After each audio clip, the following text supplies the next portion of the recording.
Podcast. La guerra del Peloponeso. Hola, amantes de la historia. Bienvenidos a otro fascinante episodio de Viaje a través de la historia. Soy Elena, su anfitriona, y hoy nos sumergiremos en un periodo lleno de intrigas, conflictos y giros inesperados. La guerra del Peloponeso. Para guiarnos en este viaje, tenemos al brillante profesor de historia Álvaro. Álvaro, gracias por acompañarnos. Hola, Elena. Es un placer estar aquí para explorar juntos este emocionante capítulo de la historia antigua. Perfecto, Álvaro. Para empezar, hablemos del contexto que llevó a la guerra del Peloponeso.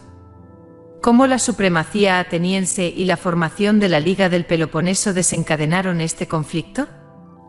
Claro, Elena. En el siglo VI a.C., Atenas, bajo el liderazgo de figuras como Pericles, se elevó a una posición de poder en Grecia.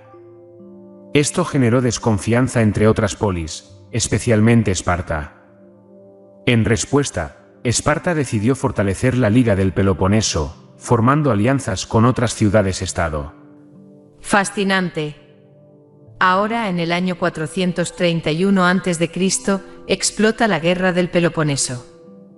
¿Qué eventos llevaron a este conflicto y cuáles fueron las primeras acciones?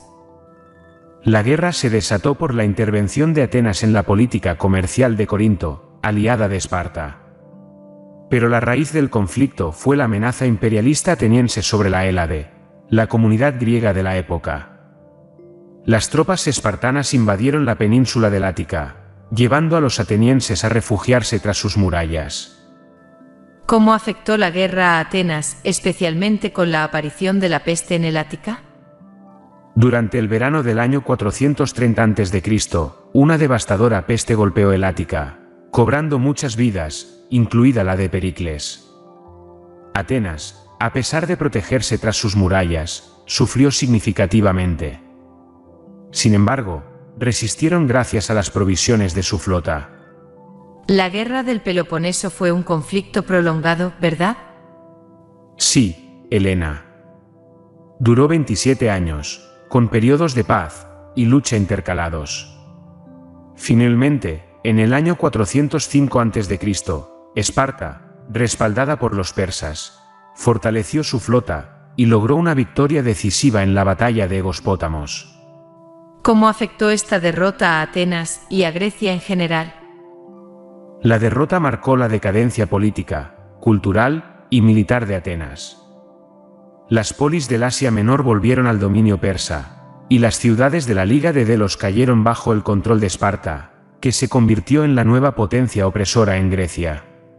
¡Wow! Un cambio de poder dramático.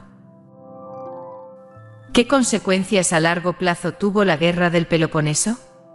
Las consecuencias fueron devastadoras.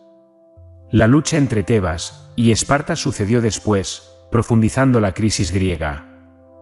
Las tierras fueron arrasadas, el comercio se interrumpió, y la población masculina se redujo considerablemente.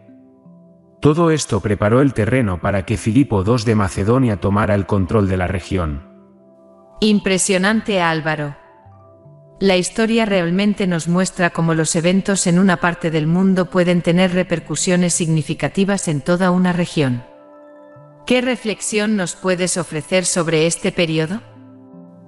La guerra del Peloponeso destaca la complejidad de las relaciones entre las ciudades-estado griegas, y cómo los conflictos pueden surgir no solo por motivos aparentes, como disputas comerciales, sino también por rivalidades profundas y ambiciones imperiales. Excelente perspectiva, Álvaro. Gracias por guiarnos a través de este fascinante episodio de la historia griega, y gracias a todos ustedes, nuestros oyentes, por unirse a nosotros en este viaje a través de la historia. No se olviden de suscribirse para más exploraciones históricas. Hasta la próxima, y que la curiosidad histórica los guíe siempre.